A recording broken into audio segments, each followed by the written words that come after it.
한 주간 있었던 뉴스들을 좀 모아가지고 설명드려보려고 합니다. 집값 오르자 외국인도 부동산 쇼핑 해가지고 기사들이 뜨는데 제가 이 외국인이 부동산 사는 거에 대해서는 그동안 몇 번 좀 다뤘습니다. 우리나라는 이제 미국인, 캐나다, 중국인 이렇게 많이 사거든요. 근데 요거에서 이제 구분을 하라고 했습니다. 뭐냐면은 순수 미국인, 순수 캐나다인이 우리나라의 부동산을 왜 살까 생각해보면 좀 안 맞죠. 물론 진짜 순수 외국인인데 막 사러 오는 사람들도 있어. 근데 그런 사람이 많겠습니까? 아니면은 우리나라에 기반을 둔 사람인데 뭐 투자 이민이나 아니면은 사실상 뭐 우리나라 사람인데 어릴 때 뭐 이민을 갔거나 해가지고 검은 머리 외국인인 사람들이 가족의 집이나 아니면 뭐 부모님 집이나 아니면 본인 집을 사는 게 많을까라고 생각해 보면 아무래도 후자가 많겠죠. 그래서 저는 미국인과 캐나다인이 유독 우리나라 집들을 많이 사거든요. 그거는 그냥 사실상 한국인들이 사는 거다라고 저는 생각을 하지만 중국인들은 순수하게 외국인이라고 생각합니다. 왜냐하면 우리나라 사람들이 일부러 중국으로 국적을 바꿔가지고 중국에 이민을 가가지고 중국인이 된 상태에서 우리나라 집을 사는 사람들은 많지 않을 테니까. 근데 이제 중국인들이 이제 가장 많대요. 보면은 이제 5월에 1,500건 정도 됐다고 하는데 이게 작년 11월 이후 최다다 해서 이런 단어들 보면은 야 중국인들이 뭐 어마어마하게 많이 사는구나 뭐 이런 생각을 하실 수가 있는데 뭐 그런 건 아닙니다. 사실 서울만 해도 집이 거의 400만 채 있거든요. 400만 채 정도 있는데 1,000건 정도 사는 거는 크게 봤을 때 아주 크게 봤을 때는 뭐 잔잔한 호수에 삼다수 조금 뭐 한 500ml 타는 정도? 그 정도라고 보시면 돼요. 그러니까 사실 티가 나는 수준은 아닙니다. 그런데 이게 계속 증가하고 있다는 거는 좀 유의미하게 봐야 되죠. 그래서 제가 예전에도 한번 다뤘지만 2030년 정도 되잖아요. 2030년 정도 되면은 우리나라에 있는 집의 한 1% 정도까지는 외국인들이 소유할 수 있을 것 같기는 해요. 그러면 꽤 많은 겁니다. 그래서 이제 앞으로 한 10년 정도만 지나면은 생각보다 꽤 많은 사람들이 내 집주인인 임대인이 외국인인 경우가 많고 그리고 그 중에서도 중국인인 경우들이 많을 것이다. 특히 이제 요 외국인 분들 중에 순수 외국인 있죠. 순수 외국인이 뭐 외국의 자금을 가지고 우리나라에 집을 사거나 아니면 우리나라 들어와서 돈을 벌어서 집을 사면은 빌라나 뭐 이런 걸 많이 삽니다. 아무래도 이제 아파트에 대한 선호도가 순수 외국인들도 뭐 있기야 있겠지만 그분들이 뭐 금전적으로 어쨌든 아주 여유 있는 게 아니죠. 아파트라는 건 원래 비싼 거니까. 그러다 보니까 아파트보다는 이제 빌라 같은 것들 많이 사고 빌라에서 실제 거주도 하면서 아니면 이제 그 자국민들 대상으로 뭐 임대도 줘가면서 돈을 또 벌기도 하고 막 그래요. 그러다 보니까 이제 사회 초년생들이나 아니면 뭐 1인 가구 이런 분들은 생각보다 조금 더 빨리 중국인 임대인, 중국인 집주인과 거래하는 경우들이 좀 생길 것이다. 그리고 이제 중국에서 넘어오신 분들 중에 또 이제 경제적으로도 성공한 분들도 있습니다. 그런 분들이 이제 아파트도 사고 그리고 이제 약간 동쪽으로 넘어와요. 서울의 동쪽으로 넘어와 가지고 뭐 송파나 건대 입구 이런 데 쪽에 집들도 많이 삽니다. 그래서 지금 전반적으로 늘어나고 있는 추세라는 거는 뭐 알아두시면 될 것 같고 다만 이게 막 어마어마해 가지고 외국인들이 우리나라 집값을 좌우하고 있다. 이렇게 생각하실 필요는 없다. 이런 기사도 있습니다. 집값 오르자 경매 시장도 활기를 띈다. 낙찰가율이 100% 넘는 아파트가 속출한다. 근데 이런 기사 들어보면은 왠지 막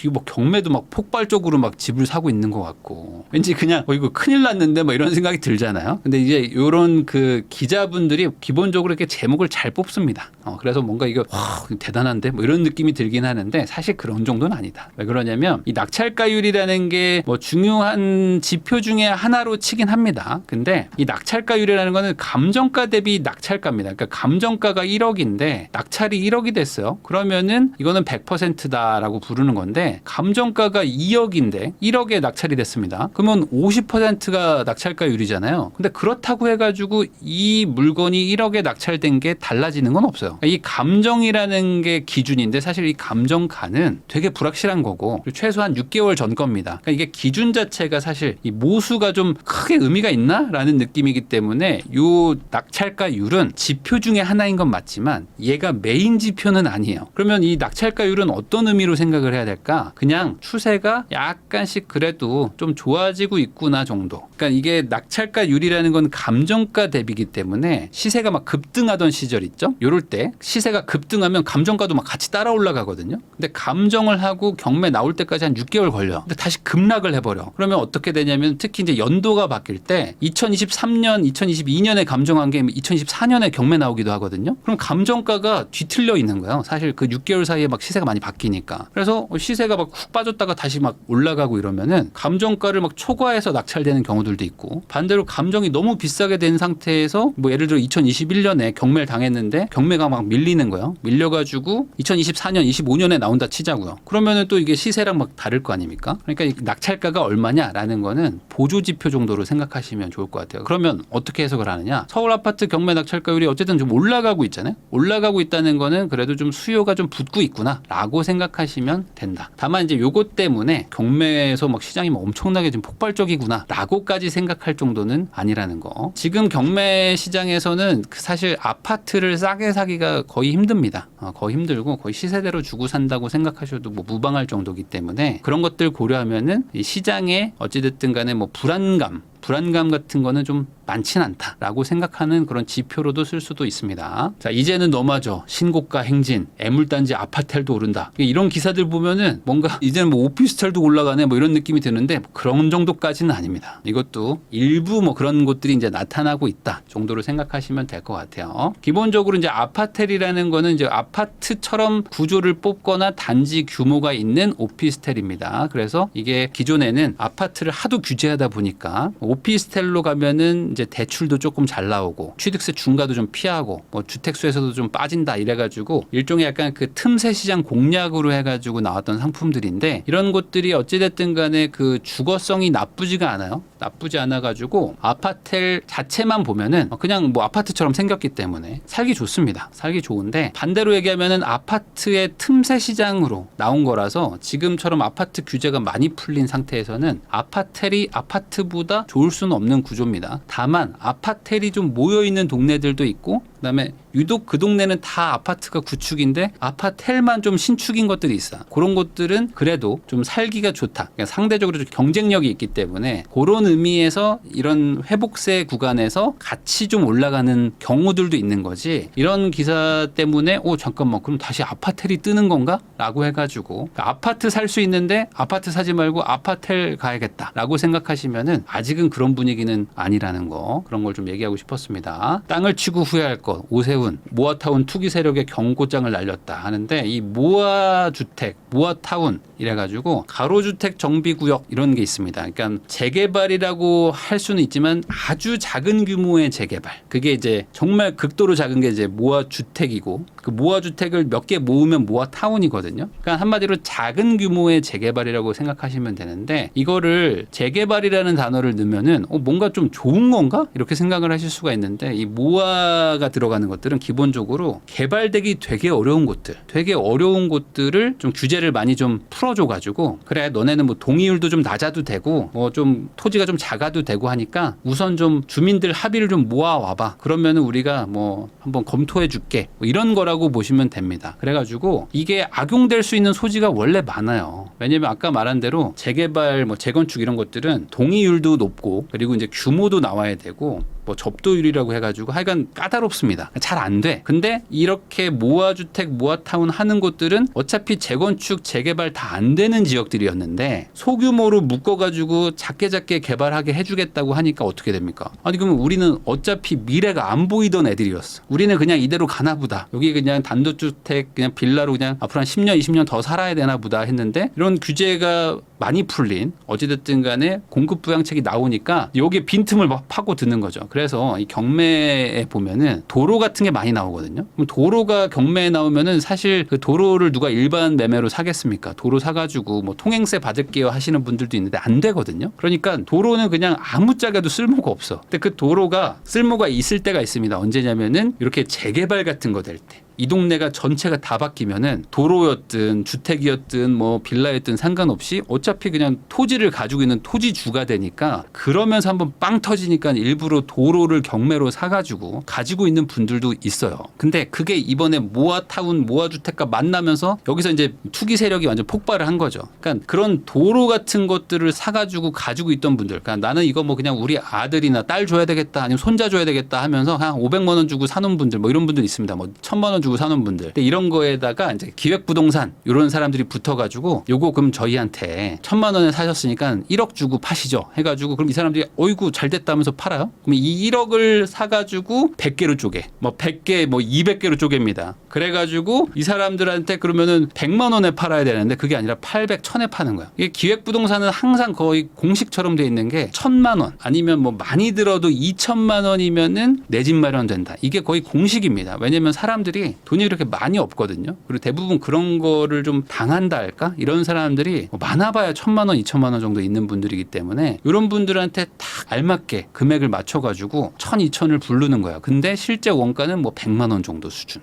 뭐 200만 원 정도 수준. 그래서 작게는 뭐 한 3, 4배, 뭐 많게는 막 10배, 20배도 붙여가지고 파는 게 이제 그런 기획 부동산들이고 이런 게 붙다 보니까 이제 소유자가 너무 많아요. 그러니까 뭐 조합이라고 해야 될까? 이 조합원이 되는 사람들이 너무 많은 거죠. 뭐 도로 하나에 막 100명씩 가지고 있으니까. 그래서 이런 것들은 앞으로 사업 시행 구역에서 제외해버리겠다라는 이제 초강수를 얘기를 한 거죠. 너네 이거 이렇게 투기 세력 들어오면 우리가 여기 취소하겠다. 근데 생각해보면 이런 투기 세력이 들어온 거를 막지 않은 거죠. 어찌 보면 이제 뭐 제도를 못 만든 건데 그럼으로써 주변에 있는 선량한 사람들도 같이 피해를 보는 거예요. 그러니까 이게 맞는 건지는 잘 모르겠어요. 그러니까 투기 세력이 들어왔기 때문에 사업을 취소시킨다. 그럼 투기 세력과 상관없는 사람들이 뭐 이걸 막은 것도 아니고 뭐 막을 수 있는 것도 아니고 그렇잖아요. 나머지 그러면은 주민들은 무슨 죄냐라고도 할 수가 있어가지고 이게 참 어렵습니다. 그런데 이게 뭐 크게 상관이 없는 게 왜냐하면 이 모아타운이든 모아주택 같은 이 뭐랄까 소규모 개발 사업 자체가 지금 쉽지가 않다. 그래서 제가 이걸 다루는 이유는 혹시나 이런 거에 관심 있으신 분들은 정말 잘 알아보면 물론 있겠지만 웬만해서는 이걸로 큰 돈 벌기가 쉽지 않다는 거는 좀 알고 계시는 게 좋겠다 정도로 생각하시면 될 것 같아요. 그리고 이 기사는 제가 이제 그동안 항상 얘기했던 건데 이게 실제로 또 나옵니다. 뭐냐면 신용불량자가 주택 69채 주인이 된 사연 사기로 실형받았다라고 하는 건데 그 제가 말했잖아요. 이 갭투자 그다음에 뭐 다주택자 이런 사람들 되게 악마처럼 보시는 분들이 뭘 얘기하냐면 30대인데 집을 막 500채를 가지고 있다. 뭐 40대인데 집을 100채를 가지고 있다. 그래서 뭐 전세 사기로 뭐 수십억을 들고 도망갔다. 이런 얘기들을 하시는 분들 많은데 사실 그게 아니라는 거죠. 그게 아니라는 게 여기 나옵니다. 왜 그러냐면 신용불량자인 분이에요. 근데 이분은 2018년도만 해도 집도 없이 떠도는 신세였는데 뭐 잡부 같은 걸 하면서 이제 재기를 꿈꾸면서 뭐 설비도 하고 세시도 했지만 사업은 망하고 빚이 쌓여가지고 신불자가 됩니다. 일용직으로 취직해가지고 월급 200을 받으면서 사는데 이분이 진흙탕에서 벗어날 묘안을 고민하다 자기 자본 없이 다수의 부동산을 소유하는 갭투자 유혹에 빠져들었다. 저는 이게 이렇게 생각 안 합니다. 모르겠어요. 이런 분이 실제로 있을 수도 있겠지만 대부분은 그게 아닙니다. 이런 분은 그냥 이렇게 사는 거고요. 여기에 어떤 주동자라고 할까? 주동자 B씨가 있습니다. 이 분이 명의자를 구하러 다니는 거죠. 그래서 명의자를 구하러 다니면서 이런 A씨를 딱 어떻게 찾아냅니다. 왜냐면은 지금 월급 200 받으면서 신불자로 공장에서 일하고 있으시니까 지금 계좌도 막 막혀 있고 막 이러잖아요. 그러면 이분 입장에서는 지금 뭐 앞으로 내 인생 뭐 쉽지 않다. 나이도 지금 50이 넘었는데 이런 생각하고 있는데 요 B가 사실상 이 전세 사기 주동자 B가 A한테 접근을 해가지고 내가 요렇게 뭔가 집을 하나 사가지고 뭐 투자하는 사람인데 우리 A씨가 사장님 돼주시면 안 될까? 우리 회사 사장님 돼주시면 안 돼? 이러면서 접근을 하는 거죠. 그럼 요 A 입장에서는 그럼 내가 그렇게 하면 나한테 무슨 이득이 있는데요? 요거 하나당 200만 원씩 줄게. 이렇게 얘기를 하는 거죠. 예를 들어 200만 원이든 뭐 100만 원이든 뭐 그건 정하기 나름이지만 한 채당 내가 200만 원씩 줄 테니까 그냥 사장님은 생각할 거 없어. 그냥 나한테 인감 도장하고 신분증하고 맡기기만 하면 돼. 그럼 내가 알아서 해드릴게. 그 다음에 한 채 살 때마다 200만 원씩 쏴드립니다 하면은 이 사람들이 대부분 동의를 합니다. 왜? 어차피 내 인생은 쉽지 않거든 지금. 그러니까 요 명의를 빌려가는 거를 하는 거예요. 그러면 이분이 지금 69채를 샀잖아요. 과연 이분이 잡부를 하면서 공장에서 다니면서 밤에는 갭 투자를 하기 위해서 전국을 샅샅이 뒤지면서 1년에 막 20개를 계약을 하면서 그것도 뭐 전국에 막 각지에 있습니다. 뭐 화곡동에 있고 막 이래요. 근데 그거를 사러 다녔을까? 절대 그렇지 않죠. 거의 저는 확률이 없다고 봅니다. 그러면 그냥 이분은 그냥 위임장 주고 그 사람들이 알아서 막 하는 거예요. 그럼 나는 뭔지도 몰라. 뭔지도 모르는데 그냥 내 명의가 계속 생기고요. 집이 계속 늘어나고요. 그 다음에 나한테 뭐 한 달에 한 번, 두 달에 한 번씩 1,000, 2,000, 3,000씩 막 꽂힙니다. 그러면은 이분 너무 좋죠. 왜냐면 그걸로 뭐 이제 술도 먹고 놀고 뭐 즐겁게 쓰는 거죠. 그렇게 쓰다 보니까 나중에 딱 빵 터지고 나서 내가 알고 봤더니 주택 69채의 소유주였던 거죠. 이렇게 되니까 그럼 어떻게 하냐 나는 돈도 없고 아무것도 없는 사람입니다 라고 얘기를 해버리면서 전세 사기의 당사자처럼 돼버리는 거죠. 근데 실질적으로는 옆에 있는 그 주동자가 따로 있었을 것이다. 그래서 이분은 당연히 돈도 없기 때문에 수개월 내 대부분 압류가 됐죠. 압류도 되고 주택을 그때 보유를 하게 되면 어떻게 됩니까? 종부세가 어마어마했습니다. 당연히 69채를 샀다 그러면 종부세가 거의 뭐 못해도 한 3, 4억 이상 나왔을 거야. 한 4억, 5억 나왔을 겁니다. 그러면 과연 제지 공장에서 일하던 잡부가 종부세도 모르는데 69채를 샀을까요? 그럴 일은 없겠죠. 그러니까 이런 것들 그냥 다 떠안고 그냥 이분이 폭탄처럼 터지는 그런 개념이라고 보시면 됩니다. 그래서 이분이 지금 나머지 60채도 보증금 반환을 못 받을 것 같다고 우려된다고 써 있지만 못 받을 겁니다. 못 받을 거고 그래서 이게 문제여가지고 사실 명의자 빌려주고 하는 것들을 어떻게 막아야 되느냐 이거에 대한 고민들이 있는데 이전에 사실 이 무갭 투자 그러니까 갭이 없게 만드는 그 신축 빌라보다 전세를 매매가보다 더 비싸게 맞추는 그게 가능하게 만드는 전세자금 대출과 그다음에 전세 보증보험 이거부터 없애야 된다. 이게 없어져도 이런 일들은 일어나지 않거든요. 근데 이게 여전히 있고 이게 점점 더 혜택이 더 많아지고 있어요. 그러니까 그러다 보니까 그 사기 피해는 앞으로 더 일어난다는 거죠. 앞으로 더 일어나게 될 겁니다. 이게 지금 한 앞으로 1년 정도 또 잠잠해질 겁니다. 약간 또 잠잠해졌다가 전세가 다시 올라가기 시작하고 이제 빌라 오피스텔 부족하면은 전세가 이제 빌라 오피스텔로도 다시들 가요. 그러니까 사람들은 금방 까먹어가지고 2년 전, 4년 전에도 분명히 이 전세 사기들은 있었는데 그때도 뭐 창원에서 120채 터지고 수원에서 한 40채 터지고 했었거든요. 한 2년 전이니까 4년 전에. 그래도 또 전세 살러 가잖아요. 그것처럼 앞으로 2026년 되면 또 전세 살러 갈 겁니다. 그럼 2027년, 8년에 또 터지겠죠. 근데 이런 일들을 막기가 참 어렵다. 자, 전월세 상한제 계약갱신 청구권이 전세값을 끌어올렸다. 뭐 이런 기사도 있는데 이게 이제 연구원에서 나온 자료입니다. 그래서 이거는 뭐 우리가 다 체감하고 있잖아요. 그래서 이 계약갱신권을 청구해가지고 상한제 적용받은 물건을 뭐 상승률이 이제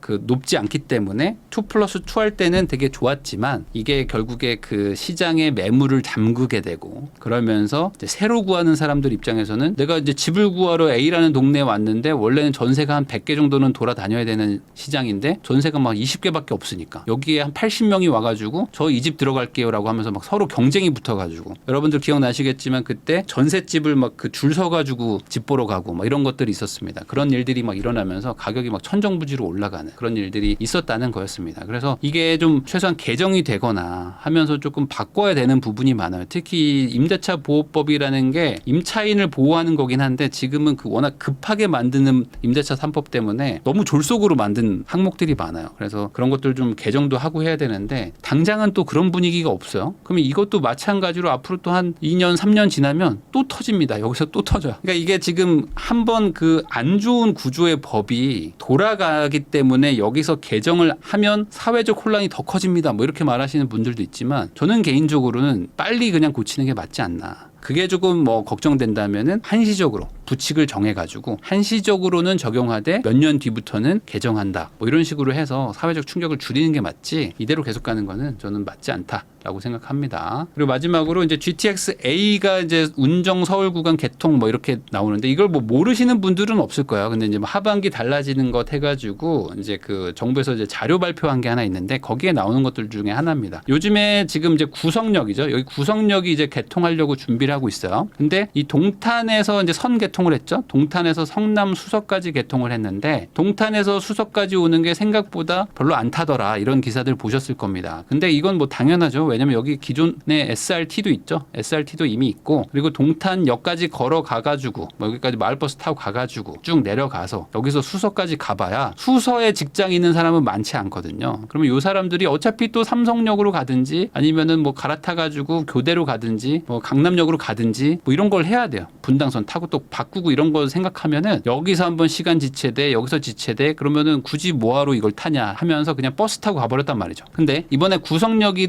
뚫리면은 이제 용인에 사는 분들은 조금 낫죠. 기존에 없었던 거기 때문에 물론 여기서 바로 버스 타고 가시는 분들도 있지만 그래도 뭐 수서까지 가가지고 여기서 뭐 3호선 타고 가지 뭐 이런 생각을 하시는 분들도 있기 때문에 그나마 좀 나아질 거고 사실 이거의 핵심은 이 GTX라는 게 이 단거리를 가려고 만든 지하철이 아닙니다. 그러니까 단거리를 개통했는데 왜 성능이 안 나오죠? 하죠? 왜 사람들이 이용을 안 하죠?라고 말을 하는 거는 약간 어불성설인 거죠. 정확하게는 이 장거리가 모두 다 개통이 됐을 때를 생각을 해야 되는 겁니다. 그러면 이게 실제로 삼성역이 뚫리거나 서울역이 뚫리면은 이제 동탄, 구성, 뭐 성남, 뭐 수서에 사시는 분들, 아니면 뭐 이 위쪽에 사시는 분들도 이제 서울역이나 삼성역의 직장으로 이제 출퇴근이 편해지는 것이고, 그 다음에 버스보다 어쨌든 훨씬 빨라집니다. 이게 지금 단거리이기 때문에 버스랑 비슷하다고 생각하시는 거지, 만약에 동탄에서 킨텍스까지 간다고 생각해 보세요. 그러면은 버스나 자차로는 사실 가기 되게 힘들거든요. 근데 이게 급속도로 빨라진다는 개념으로 생각하면은 이거는 아직 효과가 나오진 않았다. 그래서 반대로 생각하면은 이 위쪽, 지금 이제 서울역까지, 여기까지가 이제 연말에 개통을 하는데, 창릉은 빼고요. 여기 개통하면은 나름 효과가 없진 않을 겁니다. 여기가 어쨌든 배차 간격도 조금 더 짧기도 하고, 그리고 이쪽 서울역 출퇴근, 이쪽 출퇴근을 여기 분들 많이 하시거든요. 그러니까 동탄하고는 약간 조금 상황이 좀 다르죠. 이쪽은 그래도 훨씬 더 좀 많이 이용할 확률이 높고, 그럼에도 불구하고 어쨌든 요 삼성역까지 뚫리면서 운전과 수서, 뭐 수서에서 뭐 킨텍스 이런 것들이 이제 자유롭게 이동을 하기 시작하면은, 저는 GTX A의 효과는 앞으로 좀 좋아질 것이다라고 생각을 하는 사람인데, 다만 주변이 다 좋아진다? 이건 아니고요. GTX 역까지 아주 가까운 지역들은 가격이 좀 올라갈 확률이 높아지고, 거기서 멀어가지고 어차피 버스 타나 큰 의미가 없다라고 할 정도까지 멀어지는 것들은 가격의 차이가 좀 벌어지지 않을까, 뭐 이런 생각들은 좀 해보고 있습니다. 어쨌든 연말에 또 이제 개통한다는 것도 알고 계시면은 나을 것이고, GTX A 남부 개통한 거 대비 북부는 조금 더 효과가 좀 더 좋을 것이다, 이 정도로 생각하시는 게 지금은 맞을 것 같아요. 물론 여기가 지금 개통한다고 해서 막 어마어마하게 효과가 나오진 않을 겁니다. 아무래도 단절되어 있기 때문에.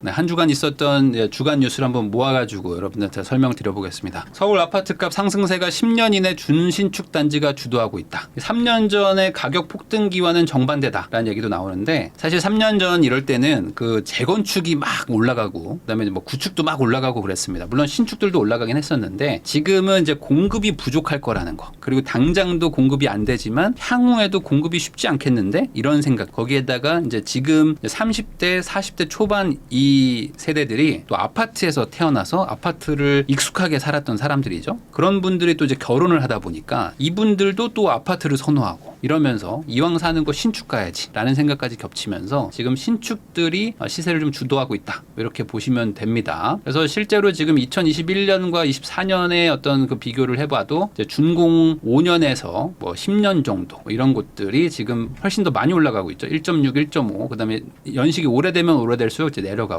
그리고 예전에는 이제 재건축을 추진하는 거, 이게 되게 이슈였죠. 그때는 이제 금리도 낮았고, 뭐 물가도 상대적으로 낮았기 때문에 공사비나 뭐 금융비용 이런 것들에 대해서 부담이 없었어요. 그러니까 이제 재건축을 합시다, 그러면서 재건축의 시세가 막 몰리기 시작하니까 정부가 재건축을 막 규제하고 그랬었는데, 지금은 이제 공사비 이슈 같은 게 막 생기니까 재건축 어차피 규제가 없어도 지금 못하는 상황입니다. 그러다 보니까 지금은 연식이 오래될수록 오히려 더 불리해지고, 연식이 좀 신축에 가까울수록 가격대가 좀 올라가는 그런 상황이라고 보시면 됩니다. 아까도 제가 말씀드렸듯이 지금 아파트가 그러면 당장은 부족할 수도 있지만 앞으로도 부족하면 안 되잖아요. 그러니까 지금 착공을 빨리빨리 많이 해줘야 되는데, 안타깝게도 올해 전국 기준으로 1분기 아파트 착공 실적을 보면은 이제 거의 사상 두 번째로 낮은 수준이라고 합니다. 물론 이제 2011년 이때 금융위기 터지고 나서 막 상황 안 좋을 때, 이때 이제 19,800채, 가장 낮을 때가 이제 2만 채였다고 합니다. 그러면 이제 그때 대비해서는 뭐 2배긴 하지만 평소에 보면 한 5만 채 정도 되죠. 5만 6만 정도 되는데 3만 8천 채니까 상당히 적은 수치고, 이게 전국 기준이니까 아무래도 서울 수도권은 더 적은 상황이라고 보시면 됩니다. 자, 그러다 보니까 지금 이제 신축이 좀 강세고, 그리고 이제 앞으로 공급이 좀 부족한 지역들, 그런 데들이 좀 강세인데, 이게 서울은 지금 되게 많이 부족하고, 그리고 이제 경기도, 그러니까 수도권 쪽도 좀 부족한 편입니다. 서울에 비하면 그래도 좀 공급이 좀 있는데, 그래도 좀 부족한 편이라서 이제 서울이 좀 상승하는 게 좀 확실하게 좀 보이죠. 그러다 보니까 이제 경기도 쪽으로 천천히 지금 온기가 퍼진다, 뭐 이렇게 보시면 될 것 같아요. 그래서 이제 경기도 아파트 매매가 33개월 만에 뭐 최대를 찍었다. 그래서 이제 과천이나 성남, 하남 같이 이제 서울의 인접 지역들, 그러니까 서울이 가장 뭐 비싸긴 하지만 서울에 붙어 있으면 사실 뭐 서울이나 마찬가지 아니겠습니까? 그래서 이쪽부터 지금 가격들이 좀 상승하고 있다라는 기사들도 나오고 있고요. 이쪽에 좀 거래도 많이 늘어나고 있다. 이렇게 보시면 되겠습니다. 자, 신생아 특례 대출 받은 3명 중 1명은 이 동네에 집 샀다 해가지고 어딜까요? 이제 경기도입니다. 그래서 경기도 쪽에 이제 집을 많이 샀다는 건데 그건 뭐 사실 당연할 수밖에 없어요. 왜 그러냐면 이 신생아 특례 대출이라는 게 뭐겠습니까? 신생아 특례 대출은 당연히 아이가 있어야지만 받을 수 있는 거예요.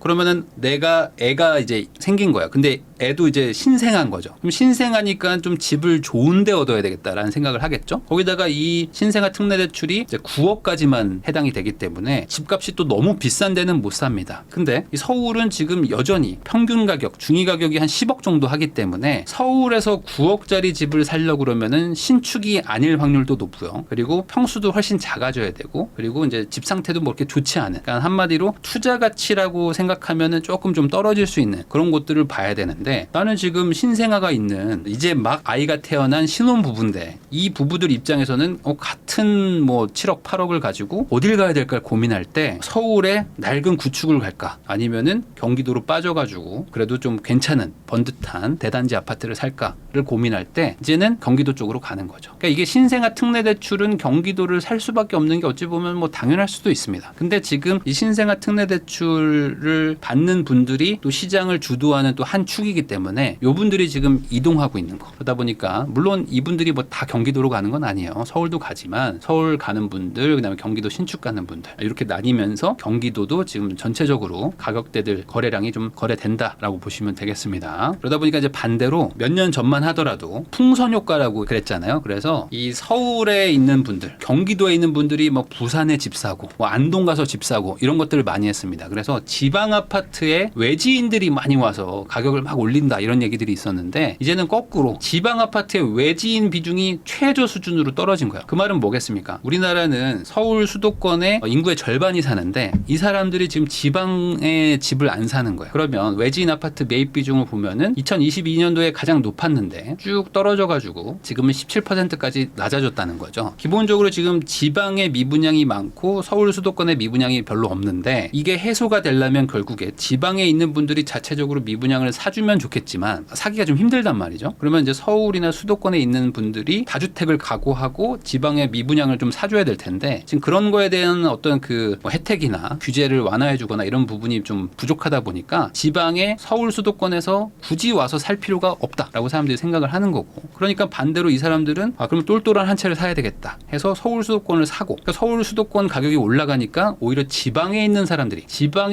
서울 수도권을 사야겠다라고 역으로 지금 올라오고 있는 이런 상황이라고 보시면 됩니다. 그러면 얘네들이 가격이 올라가는데 서울 사람들이 지방을 사줄 일은 더 적어지는 거겠죠. 그러니까 이게 미분양이 해소가 잘 안 되는 겁니다. 자, 월세보다 전세해서 서울 아파트 전세 비중이 3년 만에 최대치다라는 얘기도 있습니다. 그러니까 지금 뭐 전세 대출의 증가 영향이다 뭐 이런 얘기들도 있는데 빌라, 비아파트 쪽에서 워낙 그 전세 사기 뭐 이런 것들이 되게 컸기 때문에 이쪽이 한번 사고가 크게 나니까 비아파트에 살던 분들이 전세 쪽으로 넘어오는 아파트 전세로 넘어오는 것들도 좀 많고요. 그리고 전세자금 대출 이자도 좀 낮아지면서 전세 시장이 한번 되게 흔들흔들 했었는데 약간 이제 안정을 찾았죠. 그러면서 쭉 이제 전세를 원래 사람들이 선호하기 때문에 야 이제는 뭐 굳이 월세를 갈 필요 없겠다라고 생각하면서 이쪽 비중이 점점 늘어나고 있다는 겁니다. 그러다 보니까 지금 서울 집값이 지금 거의 3년 만에 최대 상승폭이다 해가지고 속도가 너무 빠르다 이런 얘기들도 나오는 겁니다. 그러니까 한마디로 지금 신생아 특례 대출이든 뭐 예전에 이제 특례 보금자리론이든 뭐든 정책 자금이 계속 나오고 있는 상황에서 똘똘한 한 채 정책을 풀지를 못하니까 이 상황에서 계속 지금 서울 수도권으로 몰려가는 거예요. 그러다 보니까 이제 지방은 힘들고 서울은 잘 되니까 이왕 사는 거 서울 사야지 하면서 지방 사람들도 계속 서울로 넘어오고 그래서 이제 지방에서 서울 아파트 사는 비율이 지금 최대거든요. 반대로 서울 사람들이 지방 사는 건 최저치고 그러니까 당연히 서울 가격이 더 올라가는 거죠. 그래서 지금 속도가 좀 빠르다 이런 기사들도 계속 나오고 있는 상황인 거고요. 그러다 보니까 이제 정부도 지금 답답했겠죠. 그러다 보니까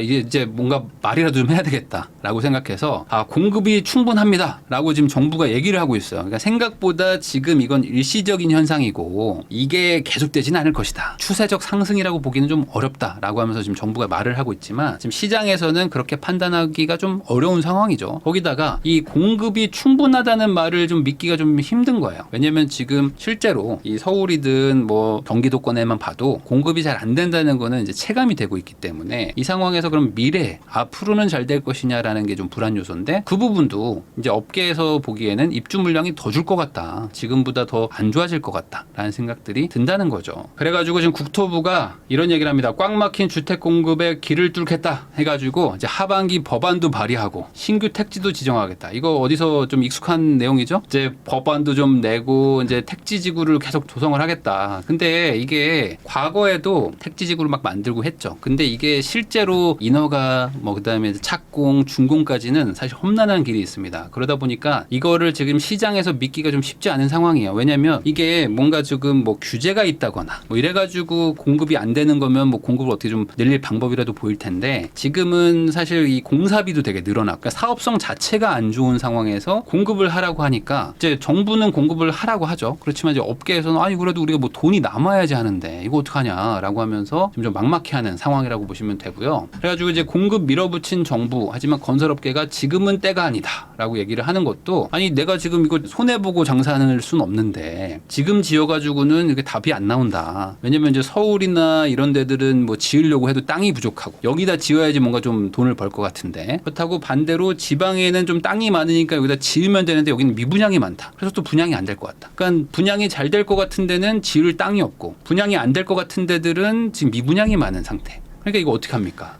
답이 안 나오는 거죠. 그래가지고 지금 일자리가 없어요라고 해서 5월달 건설 취업자가 전월비 첫 감소했다. 글로벌 금융위기 이후에 처음이다라고 얘기를 하는데 지금 건설 경기도 안 좋습니다. 왜냐면은 아까도 말했듯이 인구의 절반은 수도권에 살지만 여기는 공급할 땅이 없고 반대로 이제 지방에다가는 공급을 해야 되는데 그래서 좀 건설 경기를 좀 살려보려고 하는데 미분양이 해결이 안 되는 거예요. 그러니까 지금 이제 아파트를 짓는 소위 말하는 이제 대규모 택지를 뭔가 개발을 해야 되는 뭐 그런 곳들 입장에서는 여기가 이제 고용이 많이 되는데 잘 안 되는 거죠. 그러니까 지금 되게 진퇴양난의 상황이라고 보시면 됩니다. 그래서 지금 하나씩 문제를 좀 해결하려면 뭔가 지금 미지근하기보다는 뭔가 좀 강력한 정책을 좀 드라이브를 걸어야 되는데 이게 또 좀 정치적으로 서로 막 싸우고 있고 이러다 보니까 정말 아무것도 안 되는 한마디로 좀 손발이 묶인 상태라고 보실 수 있을 것 같아요. 자 거기다 이런 것도 있습니다. 총선용 착공식만 올리고 개점 휴업했다. 뭐 이런 얘기들도 있는데 이게 GTX-A가 지금 이제 연말에 이제 북부까지 개통을 하게 되는데 GTX-B와 C도 착공식을 했습니다. 근데 여기도 지금 뭐 안 되고 있어요. 그러니까 A도 예전에 착공식 하고 뭐 조금 시간 걸리고 했었는데 한마디로 지금 뭔가 안 할 수는 없죠. 착공식을 하긴 하는데 실제로 공사를 하지는 못해. 그러니까 시근하고 그 다음에 이제 개점 휴업하고 있는 뭐 그런 상태라고 보시면 됩니다. 이것도 사실 뭐 이제 시공사도 뭐 선정도 하고 하지만 다 문제는 돈인 거죠. 돈 때문에 지금 시간이 계속 가고 있다. 계속 이렇게 좀 답답한 얘기만 해드리면 좀 안 되니까 이런 것도 하나 있습니다. 뭐냐면 이제 8호선 연장 별내선이 이제 광복절 이전에 개통하겠다 해가지고 여기도 지금 하나 뭐 그나마 개통 직전인 상태가 있어가지고 하나 설명을 드리면은 별내부터 해가지고 구리로 해서 이제 암사로 와서 이게 지금 잠실 판교 쪽으로 내려가는 이제 구성남 지나가는 그 8호선 라인이 있죠. 근데 이게 암사에서 끝나다 보니까 사실 이 8호선이 되게 애매한 그냥 지선 같은 느낌으로 있었는데 이게 쭉 이어져 가지고 이제 구리랑 별내까지 이제 뚫립니다. 그래서 이게 원래는 조금 더 빨리 뚫렸어야 되는데 약간 좀 미뤄졌지만 어찌됐든 간에 우여곡절 끝에 이제 연장이 됩니다. 그러면은 이제 별내랑 구리 쪽에 있던 분들은 원래라면 이제 버스 타고 뭐 서울 들어가고 뭐 강남 오고 하셨던 분들이 많아요. 여기 이제 경의중앙선이라고 있긴 하지만 이거 타보신 분들은 압니다. 이게 애매해요.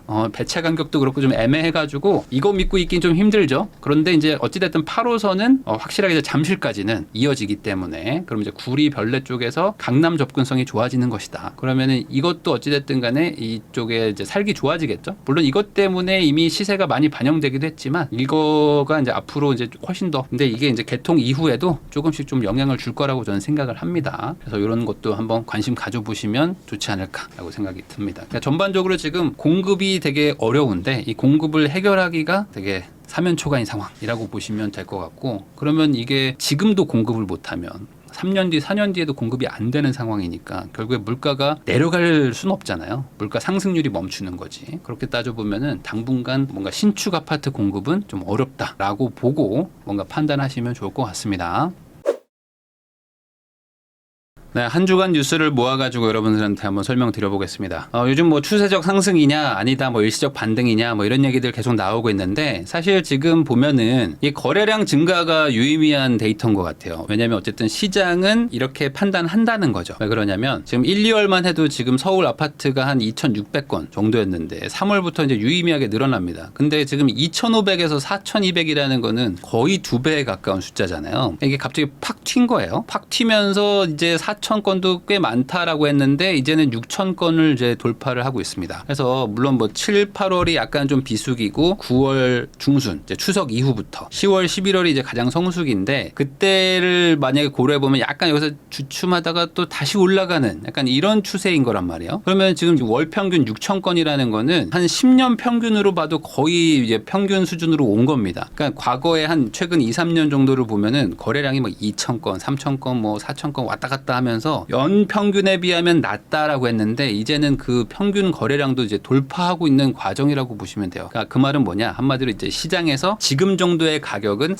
살만하다라고 어느 정도 좀 인정을 했다라고 보는 게 맞지 않을까라고 생각을 합니다. 그래가지고 지금 이런 얘기도 있어요. 그 한때 지금 서울에 뭐 매물이 너무 많다. 그리고 서울에 그 매물이 많은데 사람들이 뭐 거래를 조금 해봐야 뭐 무슨 의미가 있냐 하면서 매물이 많기 때문에 다시 하락한다라는 얘기도 많았는데 사실 매물이라는 거는 제가 몇 번 얘기했지만 집값이 막 엄청 막 급락할 때는 진짜 던지려고 내놓은 매물들이 많았지만 지금의 매물들은 약간 호가로 이제 올려놓고 뭐 이 가격이면 팔고 아니면 말고 막 이런 식으로 약간의 그 배짱 매물들이 좀 많았었거든요. 근데 지금은 그런 거래량이 좀 받쳐주니까 그 배짱 매물들도 확 줄어들고 지금 그래가지고 7월 기준으로 봤을 때 이제 8만 건 밑으로 내려갔습니다. 그러니까 매물이라는 건 사실 들어가면은 또 훅 들어가기도 하는 거죠. 거기다가 요즘에는 이제 가장 최상승기 때 나타났던 배액 배상 뭐 이런 것들도 이제 간혹 얘기가 들리고 있고 그다음에 이제 거래 그리고 이제 계약을 하려고 계약서 쓰자고 한 날 주인이 갑자기 변심해가지고 안 썼다더라 이런 얘기들이 지금 시장에서 돌고 있는 상태입니다. 그러니까 지금 하락세라기보다는 좀 상승세로 완연하게 좀 바뀌었다라고 볼 수 있을 것 같아요. 자, 그게 이유가 뭐 여러 가지가 있지만 그 중에 하나가 이제 신생아 대출이었는데 신생아 대출이 실제로 지금 많이들 받고 있고 실제 매수용으로도 많이 받고 있습니다. 그러다 보니까 신생아 대출이 집값 올렸다. 뭐 이게 원인이다라고 얘기를 하는데 이런 얘기가 있어요. 서울은 9억 초과 거래가 태반이다. 그러니까 서울은 어차피 9억을 넘는 집들을 많이 샀기 때문에 신생아 대출은 이제 9억이 한계죠. 이것 때문에 올라간 게 아니다. 뭐 이런 기사들도 있습니다. 근데 저는 뭐 이거에 그렇게 동의가 잘 안 되는 이유가 뭐냐면 이런 기사를 보시면 될 것 같아요. 뭐냐? 서울 전세금 들고 경기도로 갔다. 이게 무슨 소리냐면 생애 첫 집 마련 어디에 했냐? 대부분 이제 경기를 많이 했다는 거예요. 집값을 기준으로 봤을 때 6에서 9억대를 많이들 살려고 합니다. 신생아 대출이 워낙 이자가 싸니까. 근데 이 6에서 9억대로 괜찮은 집을 살려고 그러면 서울은 없거든요. 그러다 보니까 자연스럽게 경기도를 많이 사러 가는 거예요. 그래서 경기도 가면은 이제 뭐 30평대들은 뭐 괜찮은 거 살 수 있고 20평대로 내가 조금 줄이기만 하면은 9억이면 거의 신축급도 막 삽니다. 그러다 보니까 경기도로 많이 갔어요. 그러니까 어떻게 됩니까? 경기도에서 집을 샀다는 거는 경기도에 집을 소유하고 있던 분들은 집을 팔았다는 거잖아요. 그럼 이 사람들이 팔아가지고 뭘 했겠습니까? 당연히 서울로 갔겠죠. 그러니까 지금 서울에 9억 초과 집이 샀다는 거는 신생아 특례 때문이 아니라고 하는 거는 이거는 좀 잘못된 생각이지 않을까. 그러니까 경기도에서 집을 사면서 그 사람들이 갈아타기로 서울로 들어오는 것이고 그 사람들이 이제 9억, 10억, 12억 뭐 이런 것들을 산 거죠. 이 사람들한테 9억대에 팔아가지고. 그래서 이렇게 분위기가 한번 딱 타잖아요. 그러면은 가뜩이나 우리나라 사람들은 부동산을 또 좋아하고 특히 이제 수도권 아파트를 사야 되겠다라는 생각이 되게 많은 상태에서 아 역시 수도권인가라는 분위기가 좀 더 공고해질 수밖에 없고 그러다 보면은 이제 점점 더 수요가 늘어나면서 거래량도 좀 늘어나지 않을까라는 추세로 갈 것 같아요. 이게 보면은 역시 부동산 불패해가지고 매년 6.78%씩 상승했다. 그러니까 수도권 아파트 쪽이 유의미하게 많이 오르더라라는 것들을 이제 통계로 뭐 말하는 건데 이게 뭐 등락은 많습니다. 뭐 등락은 많아가지고 뭐 30% 오른 적도 있고 뭐 20% 오른 적도 있지만 반대로 뭐 빠지는 적들도 있어요. 그때 이런 것들을 이제 통계를 내보면은 연평균 6, 7% 된다는 거죠. 연 6, 7%면요 상당히 높은 수준이고요. 그리고 이제 이거는 그냥 단순 투자처가 아니라 이제 필수제. 그러니까 내가 집은 하나 있어야 되잖아요. 그러니까 내가 집을 사가지고 거기서 거주를 하고 있는데 집값이 7%씩 오른다? 근데 대출을 받았으니까 실제로는 레버리지 한 2배 이상 쓰는 거니까 그러면 한 14% 정도 수익률이 막 난단 말이에요. 그러면은 이거보다 더 괜찮은 투자가 어디 있겠냐라고 생각을 할 만한 정도의 수치입니다. 그러다 보니까 이제 강남 아파트 값은 막 전고점 뚫었다고 하고 근데 이러면서 사람들이 이거 너무 고점 아닌가라고 생각들도 드는데 정부에서는 이제 딱히 어떤 규제 시그널은 없어요. 지금은. 그러다 보니까 규제 없다라는 얘기를 듣고 이거 더 가나? 라는 생각들도 하고 있는 상태인 거죠. 전세가 하락 보증보험 요건 강화에 전세 보증 사고가 43% 급증했다. 이런 얘기들도 있는데 지금 많은 분들이 이제 빌라 전세 사기만 걱정하시지만 빌라를 임대 주고 있는 임대인들 걱정들은 잘 안 하시죠. 이 빌라 임대인들은 정말 속 타는 것 중에 하나가 뭐냐면 바로 이런 거 보증보험 요건 강화입니다. 특히 이제 126% 룰이라는 게 있는데 원래는 150%였죠. 150% 정도 전세 보증보험을 들게 해줬었는데 공시가격의 150% 이걸 이제 갑자기 급 락을 시켜버리면서 돌려줘야 되는 사람들이 너무 많이 늘어났습니다. 그러다 보니까 이제 자금의 여유가 있는 분들은 돈 돌려주고 뭐 반전세로 돌리고 하지만 많은 분들은 이것 때문에 지금 전세를 못 맞춰가지고 전세금을 이제 토해내는 사람들이 나타난 거죠. 근데 이게 전세 사기 아예 안 돌려주려고 작정하고 있는 분들도 물론 있겠지만 나는 돌려주고 실제로 뭐 정상적으로 이게 임대업을 하고 있는 분들도 정부가 갑자기 이게 여기 이상은 보증 안 해줘라고 해버리면서 거기다 공시가격도 같이 내려가니까 실제로는 이제 전세 시세보다 훨씬 더 낮은 금액으로 보증보험을 들 수밖에 없는 상황. 그러다 보니까 이제 세입자로 들어오는 분들은 가뜩이나 전세 사기가 심하니까 나 보증보험 없이 못 들어와. 그러면 나는 무조건 이 가격 이상은 안 들어갈래. 그러면은 한 순식간에 3,4천만 원을 이제 돌려줘야 되는 그런 일들이 생기는 겁니다. 시세가 1억 5천인데 1억밖에 못 맞추는 거죠. 그럼 5천만 원을 어디선가 구해내야 되는 거잖아요. 그러면서 이제 시세도 막 떨어지고 급매물도 막 터지고 막 하면서 빌라 시세가 막 더 급락하고 이런 일들이 있었는데 이거에 대해서 바꿔달라 하고 이제 정부도 좀 뭐 생각해 보겠다고 하는데 잘 안 되고 있는 상황도 있습니다. 그러니까 한마디로 지금 빌라 쪽은 계속 아사리판이고 이 아파트는 계속 지금 뭐 상승세로 지금 이어가고 있는 이런 상황이라 보시면 될 것 같아요. 자, 이 와중에 뭐 이런 것도 있습니다. 로또 3억 원 줍줍해가지고 판교 신도시에 나온다고 합니다. 그래서 이 한 가구 또 무순위 청약 이거 예전에 이제 보셨겠지만 예전에 100만 명 왔었던가요? 반포인가 개포는 한 100만 명 왔었죠. 그때 한 10억 20억 시세 차익 있다고 해가지고 이런 것들이 이제 간혹 하나씩 나옵니다. 그래가지고 이제 판교 자이밸리가 무순위 청약을 한다고 합니다. 그래서 4년 전 가격으로 나오니까 뭐 지금 사면은 뭐 무조건 돈 벌겠죠. 그래서 이런 것들 보면은 또 청약도 한번 또 대박 노리려고 하시는 분들은 계속 있고 그러니까 빌라는 또 안 사고 빌라 안 사고 전세 살아야지 하는데 전세 보증보험은 확 내려가고 이거 어떡하지? 그래서 이제 뭐 빌라 시장은 더 안 좋아지고 그러니까 빌라 사면 정말 안 되겠다 해가지고 나는 청약이 하면서 계속 또 청약을 또 노리고 있고 이런 상황으로 계속 간다고 보시면 됩니다. 그러니까 이 약간 그 안 좋은 이 그 연쇄 이 반응들을 어떻게 끊을 것인가 생각해 보면은 참 여러 가지를 다 바꿔야 되는데 지금은 뭐 그런 어떤 의지나 이런 것들이 잘 보이지는 않는 상황입니다. 또 하나 또 이런 일도 있죠. 예전에도 제가 한번 잠깐 다뤘지만 생활형 숙박시설이 지금 완전히 그냥 소송으로 지금 엄청나게 번지고 있습니다. 이게 지금 원래는 뭐 실거주 가능하다, 사실상 주택이다, 뭐 이런 식으로 분양을 해가지고 실제로 이제 이게 분양가 상한제도 안 걸리고 뭐 대출도 잘 나오고 뭐 주택으로도 안 들어가고 해서 약간 만능 상품이네라고 생각해서 사신 분들, 뭐 속아서 사신 분들이 막 복합적으로 있는데 이런 분들이 지금 이제 막 준공이 다 돼가니까 이거 어떡하지? 이거 지금 이제 주택으로 인정도 안 돼가지고 대출도 잘 안 나오고 그다음에 여기서 이제 뭐 전세 월세 주기도 어려워지는 상태이기 때문에 이 상태에서 야 이거 생숙 나 이거 못 받겠다 해가지고 이 절차의 문제, 이 계약 조건의 문제 이런 것들 가지고 지금 소송이 막 붙고 있습니다. 근데 이제 건설사들 입장에서는 이거 지었는데 잔금 받아가지고 어찌됐든 이걸 털어야 되잖아요. 근데 이게 또 이제 막 속썩이고 있다 보니까 가뜩이나 이제 건설 시장도 안 좋은데 이건 또 이거대로 또 지금 힘들고 그리고 여기 이제 걸려 있는 분들은 이거 완전 내 전 재산이 여기 들어가는데 이거 어떡하지? 하면서 이거를 조금이라도 뭐 임대주택을 좀 인정을 해주거나 아니면 뭐 조금이라도 어떤 좀 방법을 좀 달라 오피스텔로 뭐 한시적으로 좀 인정을 해달라 뭐 이런 것들 가지고 계속 얘기는 나오고 있는데 이게 또 형평성 문제도 있고 거기다가 또 이거 가지고 한번 바꿔주면 또 다음에도 또 계속 막 생숙도 이야기가 나오고 하다 보니까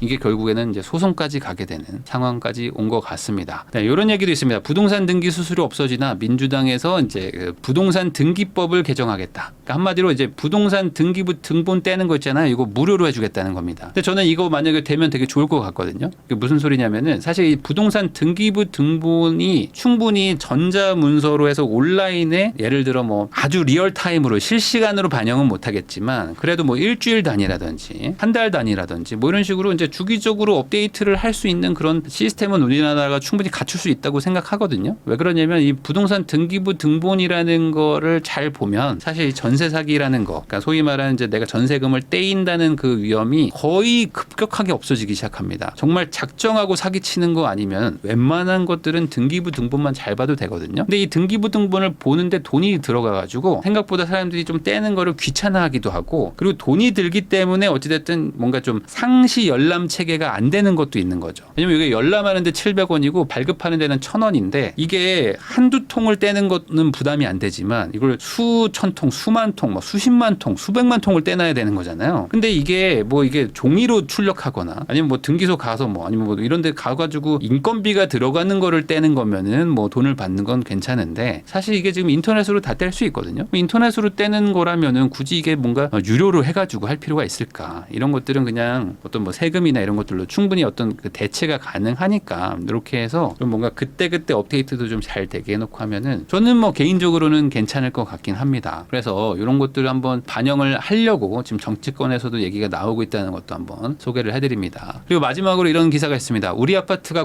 공영주차장이냐면서 노후 아파트 주민들이 이제 분통을 터뜨린다. 이게 뭐냐면 아주 낡은 아파트들은 이제 지하 주차장이 없어요. 그리고 지상 주차장도 경비 아저씨가 이제 지켜보고 있는 곳들이 많습니다. 워낙 낡은 데 있죠. 한 7, 80년대 지은 것들. 근데 이런 데들은 차단기도 없어요. 그러니까 어떻게 되냐면은 그냥 막 들어와서 주차를 한단 말이에요. 특히 주변에 이제 상업시설이 있는 곳들, 인근의 노후 아파트들은 지금 주차 문제로 아주 골머리를 썩고 있습니다. 근데 제가 이 뭐 주차 문제가 해결이 안 되는 게 문제다. 이게 제가 하고 싶었던 얘기는 아니고 이걸 보면은 이걸 느낄 수가 있습니다. 뭐냐면 사실 이 노후 아파트라는 거는 이 차단기를 설치하면 되거든요. 차단기를 설치를 하고 이제 기계를 대가지고 거기에 그 카메라가 다 달려 있어서 번호판 인식 요즘에 잘 되거든요. 그러면 이제 내가 등록을 해놓으면 자동으로 들어가는 거고 이제 방문객들은 이제 뭐 거주자가 삑삑삑삑 이제 포인트 주면은 이제 자동으로 인식돼가지고 들어가고 이렇게 하는 게 돈이 그렇게 많이 들지는 않습니다. 요게 뭐 이제 뭐 억 단위, 뭐 1, 2억 단위 정도로 들죠. 물론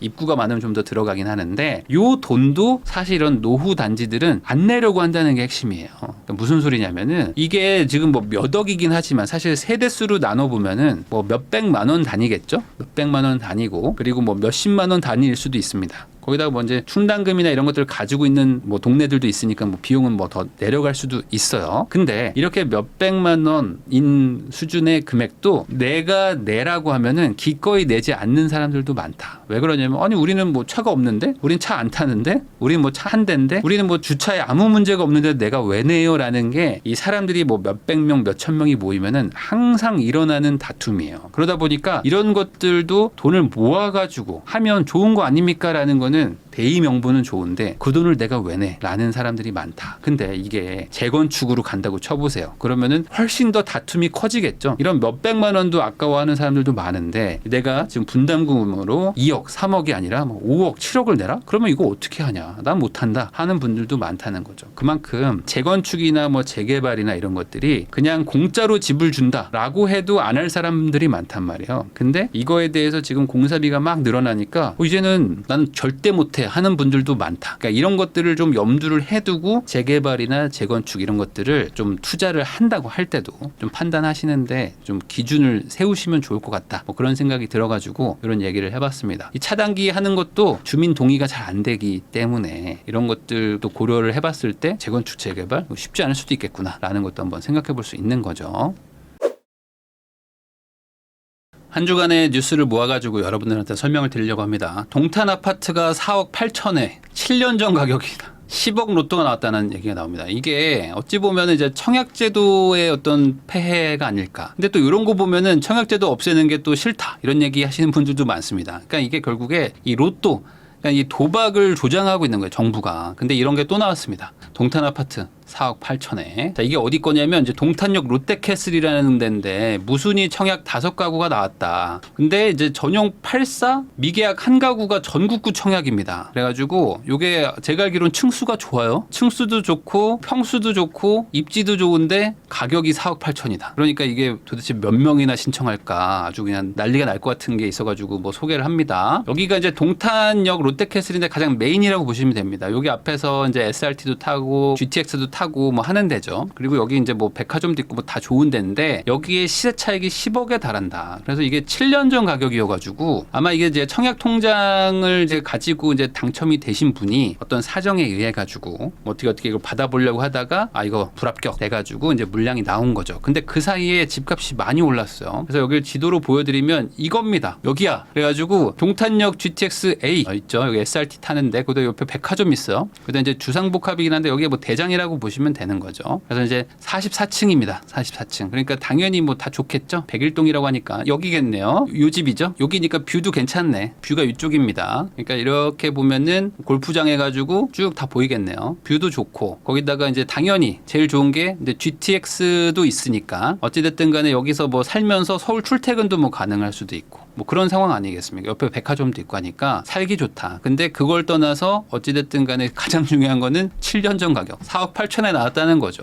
그러면 이게 얼마냐? 가격으로 보죠. 높은 가격으로 치면 한 18억도 합니다. 물론 이게 호가긴 하지만 한 17, 18억에 나온 물건을 어찌됐든 4억 8천에 산다는 거는 좋은 거죠. 그래가지고 도대체 이걸 몇 명이나 이거를 넣을 것인가 라는 거에 대해서 지금 시장에 관심이 있습니다. 왜냐면 이게 지난번 그 개포인가요? 개포 쪽에도 거의 한 100만 명 정도가 몰렸었거든요. 이 무순이라는 거는 이제 단순합니다. 이제 계약금 가지고 있으신 분들은 전국 이제 성인 누구나 할 수 있는 거고 뭐 청약 통장이 있든 없든 상관없는 거니까 말 그대로 이제 로또가 되는 거죠. 이 서울 동작 흑석동에 전용 59에 이제 93만 명이 신청했었다라고 하는데 이번에는 훨씬 더 크죠. 시세 차익도 크고 평수도 다 좋기 때문에 이걸 넘을 것이다. 그럼 100만 명이 신청해가지고 그 중에 한 명이 당첨되면은 10억을 버는 건데 저는 이걸 항상 말하지만 이게 그러면 과연 좋은 제도냐 이거죠. 이거가 만약에 취소가 되면 이 취소된 거에 대해서는 뭐 다른 사람한테 뭐 주든지 아니면 이걸 그냥 제값에 팔고 뭐이 10억을 뭔가 다른 어떤 뭐 저소득층을 위한 아니면 뭐 신혼부부 요즘에 뭐 저출산이니까 이런 분들을 위해서 주택을 제공을 하거나 뭐 이런 데 쓰면 오히려 더 좋을 텐데 이게 그냥 어찌 보면 한 번에 그냥 사행성 제도처럼 그냥 운영을 하고 누구 한 명 10억 벌었다 하고 끝나고 그러면 이제 이런 걸 또 기다리는 사람이 많아지죠. 다음번에 또 기다려야지 하면서 계속 청약을 또 넣고 이게 지금 반복되다 보니까 정작 내가 사야 되는 집은 또 그냥 전세 살다가 전세 사기 당하고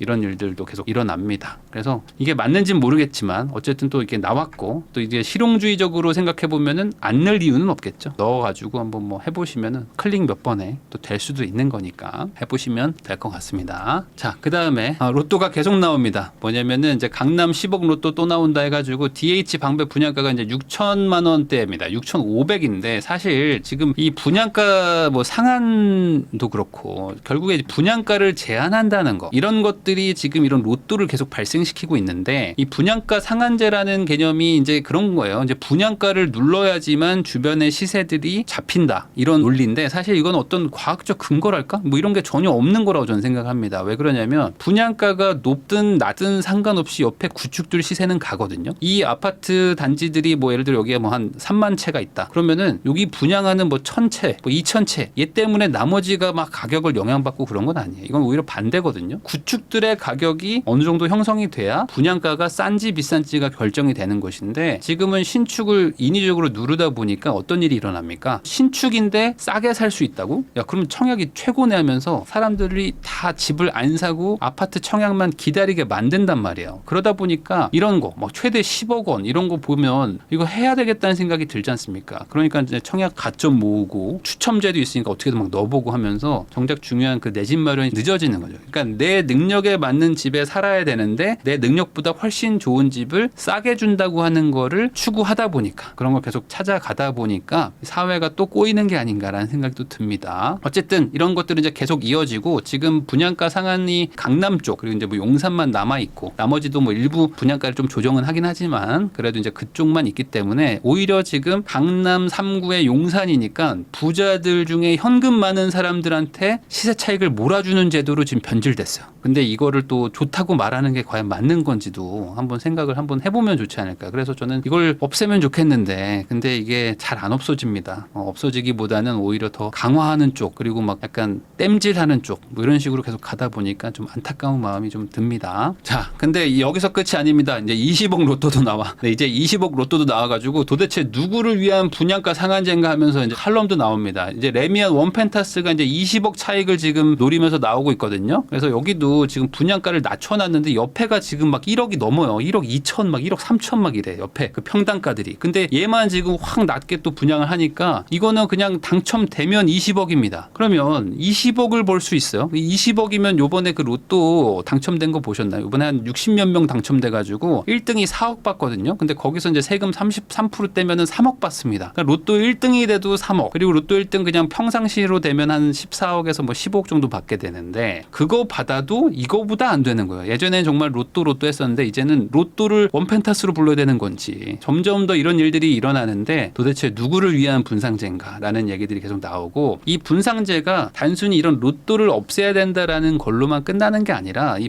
분상제라는 게 있으니까 분양가 상한제 때문에 사업성이 안 좋아져서 재개발 재건축이 다 막힙니다. 그러니까 공급을 해야 되는 건설사나 시행사들 입장에서는 상단의 매출을 막아놓죠. 집 곱하기 분양가니까. 근데 분양가를 낮추래. 그러니까 이거는 못 짓는다 해서 아예 진행이 안 되는 이 부작용도 되게 큰 거거든요. 그럼에도 불구하고 이제 이걸 계속 유지를 하면 공급은 안 되죠. 그렇게 되면 어떻게 됩니까? 이제 구축들이 또 가격이 비싸지죠. 그 안에서 그래도 사업상 좀 나온다고 또 분양을 하게 되면 얘는 또 엄청난 또 로또가 또 나오는 뭐 이런 식으로 실제 이 사회에 도움은 안 되는 방향으로 소수의 몇 명한테 돈을 몰아주는 구조로 가는 거예요. 거기다가 이런 재개발 재건축하는 곳들은 기본적으로 조합이라는 게 있습니다. 조합은 땅 주인들입니다. 이 땅 주인들이 그냥 공짜로 집을 받는 게 아니라 내가 땅을 10평을 가지고 있으면 그중에 2평, 3평을 떼가지고 이 땅을 팔아가지고 집으로 바꾸는 행위거든요. 근데 이 땅을 가지고 있던 조합원, 그러니까 원래 기존의 주인들의 이익을 뺏어가지고 새로 오는 무주택 돈 많은 현금 부자 금수저 아들들한테 현금을 몰아주는 구조인 거예요, 이게. 그러니까 이건 되게 안 좋은 거죠. 기존에 거주하고 있는 땅 주인들의 돈을 뺏어가지고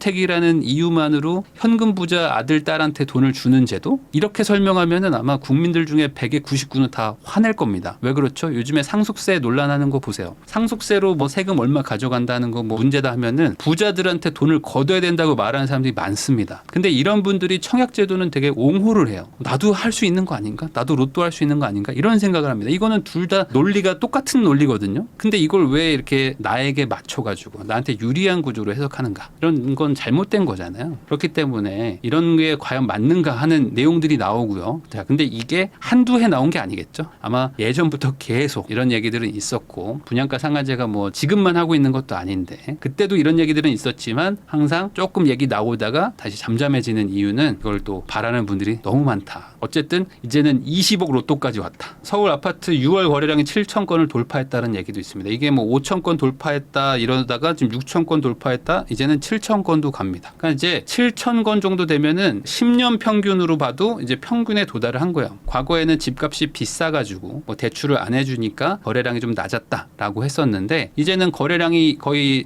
연평균까지 돌아왔다는 거는 시장에서 이 정도 가격대는 용인하겠다 정도로 이제 해석을 하는 게 맞지 않을까. 그래서 이제 3년 7개월 만에 최대다라고 얘기를 하는데 거래량이 많이 좀 상승한 상태라고 보시면 되고 그래서 지금 지방에 사시는 분들하고 서울에 사시는 분들 내가 특히 이제 집을 사려고 알아보고 있는 분들 입장에서는 지금 시장이 심상치 않다라는 생각을 느끼게 되는 이유입니다. 지금 거래량이 많아지고 있고요. 그러다 보니까 자연스럽게 이제 매매를 한 거 중에 절반이 상승 거래다. 그러니까 지금 신고가라기보다는 지난 가격들보다 이제 점점 올라가는 그런 상태인 거고 그래서 마포, 서초, 강남 특히 이제 마포 쪽 여기당 뭐 성동 쪽 한 20억대 안팎인 곳들 20억에 막 도달할까 말까 하는 곳들이 한번 좀 빠졌었는데 지금 빠르게 회복을 하면서 지금 20억에 가까워지고 있는 그런 상태라고 보시면 됩니다. 자, 억 단위로 올랐네. 전세 만기가 겁나요. 매매 전세 쌍끌이에 실수요자 비상 뭐 이렇게 써놨는데 그러니까 이게 한 달 전, 2달 전하고 또 다릅니다. 지금 분위기가 막 달라지고 있어가지고 지금 전세가 올라간다는 얘기는 좀 들어보셨을 거예요. 근데 이것도 지역마다 다릅니다. 그래서 아까 말한 약간 조금 살기 좋은 동네 그리고 이제 서울에 그래도 좀 준신축급 이쪽에 좀 아파트가 좀 모여 있는 곳들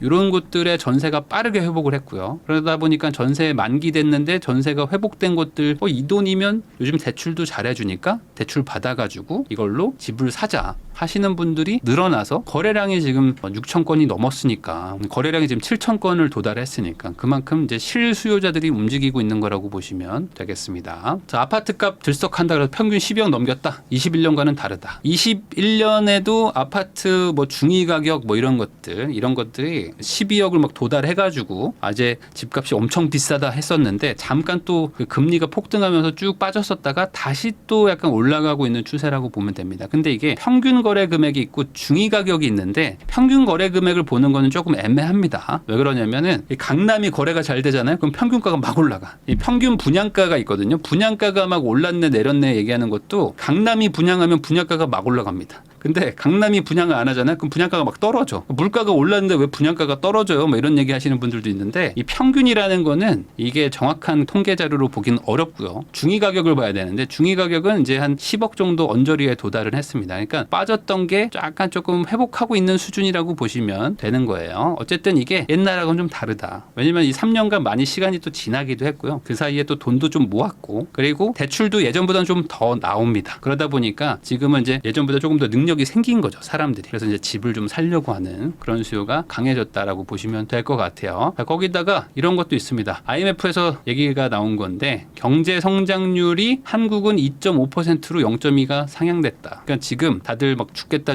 하지만 이 경제가 지금 그래도 한국이 괜찮습니다. 생각해보면 반대로 지금 경제가 좋은 곳이 어디냐라고 물어봤을 때 뭐 미국은 좋다고 하는데 유럽 안 좋고 뭐 다들 안 좋다고 하잖아요. 근데 한국은 경제가 좋대요. 왜? 반도체도 막 회복하고 현대차도 잘 팔리고 하니까. 그래서 이게 소수의 대기업 그리고 그 대기업에 근무하는 근로자 이런 사람들한테 지금 좀 쏠려서 그런데 이 사람들은 지금 임금이 막 올라가고 있고 돈도 막 벌고 상여금도 막 받고 있습니다. 근데 일반적인 다수의 사람들은 잘 못 느끼죠. 특히 자영업자가 우리나라는 많은데 자영업이 지금 힘들단 말이에요. 그러다 보니까 경제는 성장한다는데 나는 지금 오히려 더 힘든데 뭐 이런 얘기들을 하고 있죠. 그럼에도 불구하고 어쨌든 통계는 한국이 지금 경제가 성장하는 것이고 한국이 경제가 성장한다는 거는 한국에 돈이 들어온다는 거고 이 들어오는 돈의 자산의 80%는 이제 부동산에 가니까 이 들어온 돈들은 대부분 부동산으로도 갈 것이고 그래서 이 부동산의 시장 전망이 이렇게 되면 상승인데 라는 얘기들이 계속 나오는 거죠. 거기다 이것도 있습니다. 금리 내린 나라들 부작용이 없더라. 한국은행이 깜빡이 켰다. 이 깜빡이라는 거는 예전에 한국은행 이창용 총재께서 이런 얘기를 했었습니다. 지금은 깜빡이를 킨 것도 아니고 유턴 차선에 쓴 것도 아니기 때문에 너무 좀 억측을 하지 마라. 이런 얘기를 했었는데 이제 점점 더 멘트가 강해지고 있어요. 그래서 이제 금리는 낮출 것이고 차선도 바꿨고 그리고 이제 유턴할 깜빡이를 킬 것이다. 뭐 이런 얘기들이 계속 나오고 있었는데 조금 더 그렇게 강해졌다. 그래서 이제 캐나다도 그렇고 유럽도 그렇고 금리를 좀 낮췄었는데 그 낮추는 거에 따라 가지고 한국은 어떻게 할 것인가라는 거를 계속 이제 고민을 했었죠. 이거에 대해서 좀 궁금해했었고 근데 지금 뭐 미국은 안 낮추더라도 한국도 먼저 낮추는 거 아니냐 이런 얘기가 지금 살짝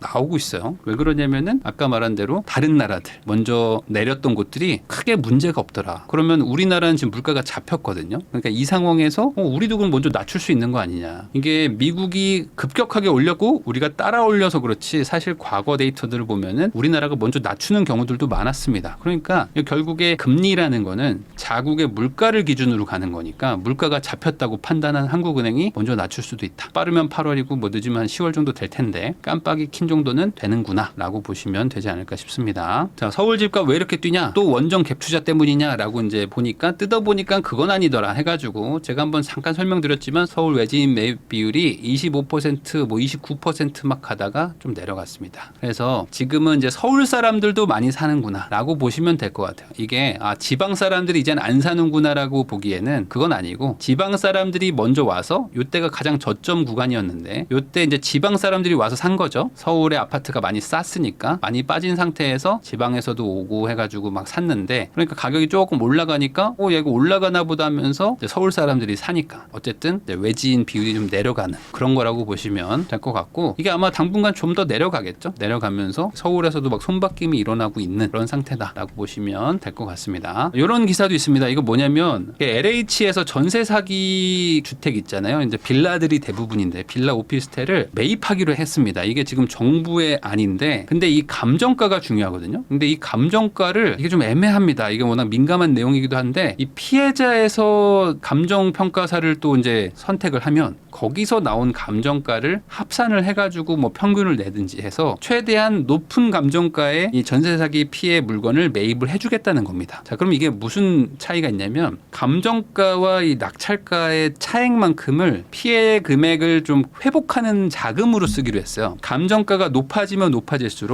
이 낙찰가와의 차이가 커지니까 피해 회복 금액이 커지는 거죠. 그래서 뭐 당연한 얘기겠지만 사실 피해자 입장에서는 내 돈이 지금 다 날아간 상태인데 감정가가 뭐 100원이라도 또 높아야 되는 거잖아요. 그러니까 이건 뭐 당연한 마음인데 어찌됐든 간에 이렇게 감정가를 어떻게든 높이게 해주겠다. 이쪽으로 지금 정부가 가고 있습니다. 그래서 이것도 사실 또 하나의 이제 세금 투입인데 여당안, 뭐 야당안, 뭐 정부안 뭐 이게 결국에는 다 똑같은 얘기입니다. 이 상황은 결국에 이 세금을 통해서 기금을 투입을 하고 그걸로 피해자들의 피해를 최대한 좀 보상을 하고 안 되는 부분은 무이자 아니면 뭐 공짜로 월세를 살게 해가지고 다달이 피해를 회복시켜주는 쪽으로 해서 최대한 갚아주겠다. 이런 쪽으로 간다는 겁니다. 그러면 이게 뭐 지금 이 피해자 입장에서는 뭐 이것도 나는 성에 안 찬다라고 하실 수도 있지만 사실 이게 어찌됐든 간에 사회적인 비용을 가지고 이제 투입을 해가지고 회복을 시켜주는 거기 때문에 이거 가지고 또 논란이 되게 많아요. 근데 어쨌든 지금 흐름은 LH가 우리가 떠안고 가겠다 이런 쪽으로 간다는 거. 자, 어떻게 마련한 새 집인데 신축 아파트 무더기 하자가 있다 이런 얘기도 있습니다. 그러니까 이게 지금 신축을 사도 속상한 게 코로나 시절 여러분들 기억하시겠지만 그때는 반대였어요. 뭐냐면 물가는 또 안정돼 있었고 그 다음에 물량이 딸립니다. 물량이 딸려가지고 철근이 막 부족하고 시멘트가 없고 해가지고 아파트를 지어야 되는데 자재가 없어가지고 못 짓고 막 그랬습니다. 그래가지고 이때 지을 때 부실공사가 많다. 뭐 이런 지금 추정을 하는 분들도 많아요. 뭐 그게 지금 우연히 겹쳐서 그런 건지 실제인지는 뭐 알 수 없지만 지금 신축인 아파트들 중에서 하자가 지금 상당히 많습니다. 그래서 지금 하자들의 수준이 뭐 장난이 아니에요. 물론 이게 그 건설사가 뭐 대충 짓는 건설사여서 그랬는지 아니면은 이 아파트만의 문제인 건지 뭐 이건 알 수가 없지만 기본도 안 돼 있는 곳들이 많다. 그래서 밤에 몰래 가가지고 막 계단을 막 깎는 경우들도 있고 뭐 아예 그냥 마감도 안 하고 그냥 입주를 받는 경우들도 있고 이런 일들이 막 계속 일어나고 있는 거죠. 근데 이게 지금 전국적으로 계속 일어나고 있는 상태인 거고 그러다 보니까 이제 신축을 사는 거는 거의 전 재산에 대출까지 껴가지고 집을 샀는데 하자가 있어요. 물론 건설사가 하자를 고쳐주면 됩니다. 고쳐주면 되는 거고 건설이라는 게 사실 하자가 없을 수는 없는데 하자가 없게 만들라는 게 아니라 하자를 잘 고쳐달라는 건데 지금 이 매수자 이 분양을 받은 분들 입장에서는 고쳐달라는 건데 이게 고쳐지지가 잘 않다 보니까 이런 문제들도 생기고 있는 거죠. 이것도 있습니다. 이 물폭탄 쏟아진다 해가지고 이제 신축 아파트 주차장이랑 뭐 상가 아수라장이 됐다. 그러니까 지금 비 많이 오잖아요. 비 많이 오니까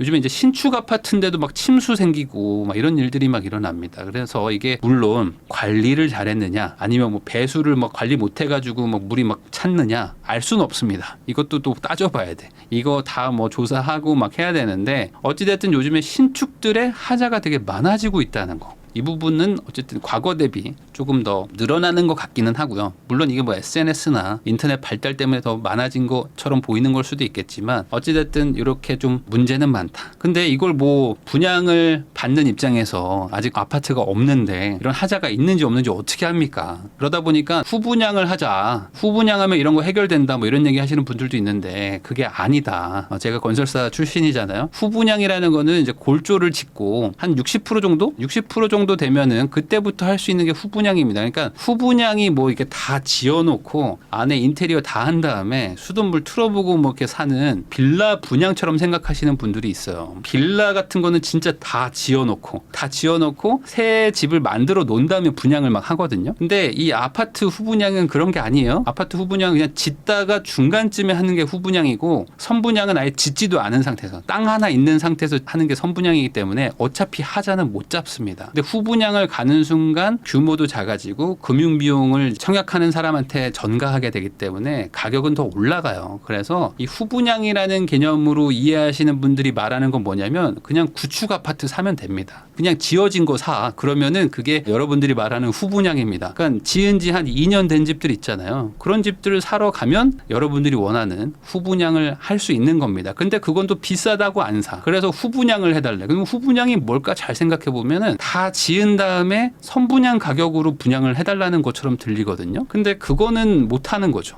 그렇게는 못합니다. 그래서 할 거면 차라리 선분양을 하든지 아니면 그냥 구축을 사든지 그 둘 중에 하나를 하시는 게 확실하고, 그리고 이런 하자가 많다는 게 뉴스에 나온다는 건 뭘까요? 이 하자가 일어나는 단지보다 하자가 없는 단지들이 훨씬 많다는 겁니다. 뉴스는 특이하니까 나오는 거죠. 이게 전국에서 모두 일어나면은 이렇게 뉴스가 나오는 게 아니고 말 그대로 9시 뉴스에 막 건설사 대표들이 막 사죄의 절을 하고 막 그러면서 막 구속당하고 막 그러고 있을 겁니다. 그러니까 이거는 모든 단지에서 일어나는 건 아니다. 그러니까 이게 오히려 너무 막 겁을 내실 필요는 없지만, 너무 겁낼 필요는 없지만 이런 일들이 있다는 거는 알고 일종의 약간의 각오는 하실 필요는 있겠다 정도로 정리할 수 있겠습니다. 지금까지 이제 주간 뉴스를 모아서 설명드렸습니다.